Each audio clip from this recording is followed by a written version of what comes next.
নমস্কার, আমি অপু। অপুর সংসারে সকলকে জানাই স্বাগত। কেমন আছো সকলে? আজ আমি তোমাদের সাথে একটা দারুণ মজার রেসিপি শেয়ার করব, যেটা সম্পূর্ণ তেল ছাড়া আর যে কোনো তাওয়াতেই বানাতে পারো, ননস্টিক কিংবা সাধারণ লোহার কড়াইতেও খুব সহজে বানিয়ে নেওয়া যায়। আর খেতেও দুর্দান্ত, নরম তুলতুলে এই পরোটা বাচ্চা বড় সকলেই কিন্তু খুব মজা করে খেতে পারে। বানানোরও কোনো ঝামেলা নেই, খুব তাড়াতাড়ি তৈরি করা যায়। তো চলো আর দেরি না করে রেসিপিটা এবার চটপট শুরু করি। আমি এখানে একটা পাত্রে ছোটো বাটিতে 1 বাটি আটা নিয়েছি, যেটার পরিমাণটা 100 থেকে 150 গ্রাম হবে। এবার ওর মধ্যে দিয়ে দিলাম ছোটো চামচে 3 ভাগের 1 ভাগ নুন। অল্প জল দিয়ে এবার আটাটা মাখতে থাকবো। তবে একসাথে কিন্তু হুড়মুড় করে সবটা জল দিয়ে দেব না, অল্প অল্প করে জল দেব আর এইভাবে আটাটা মাখতে থাকবো। আমি আবার খানিকটা জল দিলাম, জল দিয়ে আবার আটাটা মাখতে থাকবো।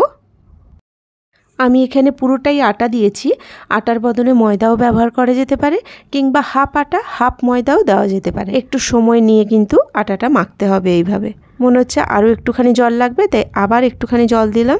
আবার একটু জল দিয়ে আটাটা আরও একটু সময় ধরে মাখলাম। আমি একটা ছোট চামচ দিয়ে মাখছি, চাইলে হাত দিয়েও মাখা যেতে পারে, কোনো দানা যেন না থাকে। তাই ঘন ঘন এইভাবে চামচ দিয়ে ঘুরিয়ে ঘুরিয়ে আটাটা খুব ভালো করে মেখে নিতে হবে। দেখো ব্যাটারটা আমার তৈরি হয়ে গেছে, কোনো দানা কিন্তু নেই, বেশ মসৃণ হয়েছে। আর আটার ঘনত্বটা ঠিক আছে কিনা সেটা বোঝার জন্য একবার আঙুল ডুবিয়ে আটার মধ্যে দেখে নিতে হবে যে আঙুলের উপরে এইভাবে একটা আস্তরণ পড়ছে কিনা। এই যে দেখো আঙ্গুলের উপরে যেমন একটা আস্তরণ পড়ে গেছে, তার মানে ব্যাটারের কনসিস্টেন্সিটা একদম ঠিক আছে। এবার আটাটা এক সাইডে রেখে দিয়ে আর একটা পাত্রে নিয়ে নেব বেশ খানিকটা কুচনো গাজর। এরপরে দিয়ে দিলাম অল্প করে কুচনো বিট। তারপর একটা মাঝারি সাইজের পেঁয়াজ কুচিয়ে দিয়েছি। এরপর 5-6 খানা রসুনের কোয়া ঝিরিঝিরি করে কেটে দিয়েছি। তারপর সামান্য একটু আদা, ওটাও ঝিরিঝিরি করে কেটে দিয়েছি। এরপর দিলাম ধনেপাতা কুচি, দিয়ে দিলাম সামান্য লবণ, হাফ চামচ গোলমরিচ গুঁড়ো, আর সবশেষে 2টো কাঁচা লঙ্কা কুচি করে দিয়েছি। এবার ভালো করে সব একসাথে মাখিয়ে নেব। দেখো এখানে আমি শুধু বিট আর গাজর দিয়েছি, এখানে যদি আরও বিনস, ক্যাপসিকাম এগুলোও দিলে দেওয়া যেতে পারে। বাড়িতে যা যা সবজিগুলো থাকে, যেগুলো বাচ্চারা খেতে চায় বা বাড়ির লোকজন যেভাবে খেতে চায় সেভাবে টুকটাক সবজি দিতে পারো। এবার আমি ওর মধ্যে একটা ডিম ফাটিয়ে দিলাম। ডিমটা ভালো করে একসাথে মাখিয়ে নেব। বাচ্চারা বিট, গাজর, বিনস এগুলো সচরাচর খেতে চায় না, কিন্তু এইভাবে বানিয়ে দিলে মুখরোচক হয়, তাই কোনো অসুবিধা হয় না, খেয়েও নেয়। ডিমটা ভালো করে মাখা হয়ে গেছে। এবার এটা আমি মেখে রাখা আটার ব্যাটারের মধ্যে ঢেলে দেব।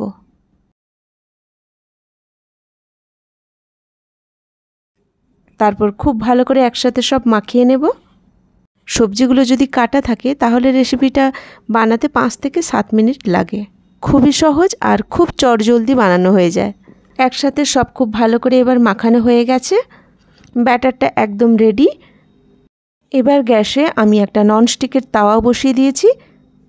গ্যাসের ফ্লেমটা মিডিয়াম রাখবো, তাওয়াটা খুব বেশি গরম করব না। এবার ওর মধ্যে বড় হাতায় 1.5 থেকে 2 হাতা ব্যাটার দিয়ে দিলাম। তারপর হাতা দিয়ে এইভাবে আস্তে আস্তে ছড়িয়ে দেব চারিদিকে, সবজিগুলো যেন এক জায়গায় জটলা পাকিয়ে না যায়।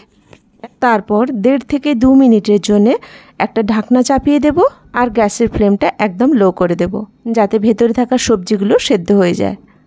2-3 মিনিট হয়ে গেছে, আমি ঢাকনা তুলে দিলাম। দেখো কি সুন্দর শুকনো হয়ে গেছে একদম, আর তাওয়া থেকে সাইডগুলো একেবারেই ছেড়ে গেছে। আমি আস্তে করে উল্টে দেব। আর যদি শুধু পেঁয়াজ, কাঁচা লঙ্কা, ধনেপাতা এরম সবজি থাকে তখন আর এভাবে ঢাকা দেওয়ার দরকার নেই, ব্যাটারটা দিয়ে সরাসরি উল্টে দিলে হবে।